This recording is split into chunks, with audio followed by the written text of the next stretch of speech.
1 يناير وخلاص الميركاتو الشتوي بدأ، وهنبدأ نتكلم أكيد عن إن النادي الأهلي محتاج مهاجم، وأكيد هيطرح اسم واثنين وثلاثة مرشحين للانتقال للنادي الأهلي لسد حاجة النادي الأهلي في مركز المهاجم. النهاردة معانا مهاجم فلسطيني، مهاجم أعتقد إن هو أو من وجهة نظري مش هيكلف خزينة النادي الأهلي كتير.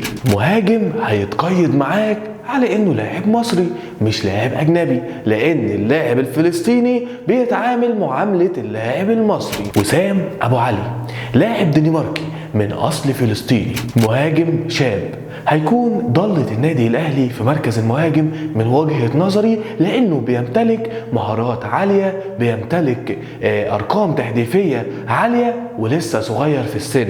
نشرت صحيفة BT الدنماركية عن ان النادي الاهلي في مفاوضات متقدمة جدا، والصحيفة قالت ان النادي الاهلي مقدم عرض ب10 ملايين، ما تتخضش، 10 ملايين كورونا دنماركي، مش كورونا اللي هو، لا كورونا اللي هو عملة الدنمارك، وده بيعادل 1.5 مليون دولار. بقى ايوه كلمني بالارقام بتاعتنا.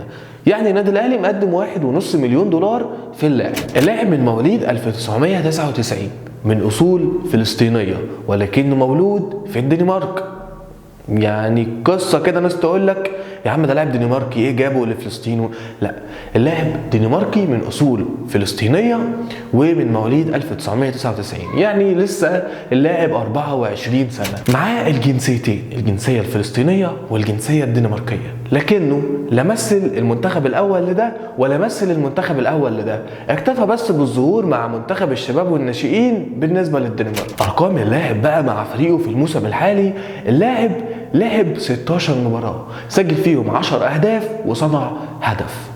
أعتقد دي يعني نسبة هدفية عالية جدا في 16 مباراة، 10 أهداف وصناعة هدف، يعني مساهمة ب 11 هدف، دي نسبة عالية جدا في 16 مباراة. وتوج بلاعب العام في الدوري السويدي، يعني موهبة صاعدة. اللاعب مرتبط مع سيريس السويدي لحد عام 2027 شهر يونيو، والقيمة التسويقية بتاعته الحالية يعني هي 1.5 مليون يورو. اللاعب عنده ميزة يعني انا شايفها انها بتتناسب مع النادي الاهلي جدا، ان اللاعب بيقدر يسجل اهداف بلس 90. يعني في الاسبوع ال25 اللاعب بيقدر ان هو يعود بفريقه بعد ما كان خسران بهدفين مقابل هدف، بيعود بعد الدقيقة 90 ويسجل هدفين علشان يدي المكسب لفريقه بعد ما كان خسران 2-1، بيعود بفريقه لنتيجة 3-2 وبيدي ال3 نقط لفريقه، يعني مش بهدف، لا ده بهدفين. يعني اللاعب روح عالية جدا لحد اخر ثانية، بيرفض الهزيمة وبيلعب ومش بيستسلم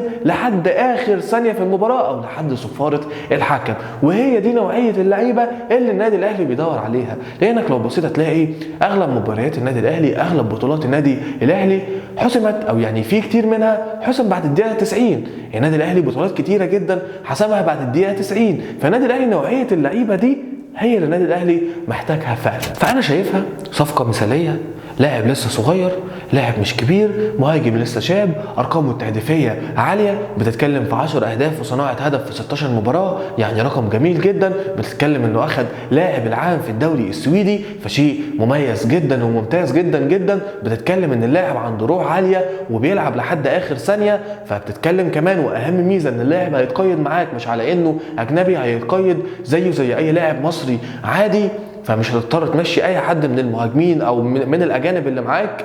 فيعني لو انت حبيت تحتفظ بمودست مثلا مش هتمشيه وهتقيد ده عادي جدا. فانا شايفها صفقه في الجول، صفقه محترمه، صفقه مش عايز اقول انها تمت لانها لحد اللحظه دي لسه ما تمتش، ولكن هي في الرتوش الاخيره، هي في الحاجات البسيطه. عارف انت لما تكون حاجه بس واقفه يعني ايه على امضى او ورقه هتسافر من هنا لهنا، حاجات كده بسيطه، ولكن اللاعب ابدى موافقته التامه للانضمام للنادي الاهلي. النادي الاهلي مقدم عرض، الفريق السويدي موافق عليه وما عندوش مشكله فيه، الاتفاق تم بين الطرفين، ولكن شويه كده الرتوش الاخيره وشويه الاوراق والحاجات دي تخلص، واعتقد ان هيتم الاعلان عن الصفقه. ودي كده كانت الحلقه الاولى لينا في الميركاتو الشتوي عن مهاجم النادي الاهلي المحتمل بنسبه 90% من وجهه نظري، وسام ابو علي، اللاعب الفلسطيني اللي انا يعني مستبشر بخير لو الصفقة تمت. هستنى رأيكم انتوا كمان، ايه رأيكم في الصفقة؟ واشوفكم على خير في حلقة جاية، وهنتكلم عن كل لاعب معرض او محتمل ان هو ينتقل للنادي الاهلي. وحلقتنا الجاية في الميركاتو كتير. اشوفكم على خير، سلام.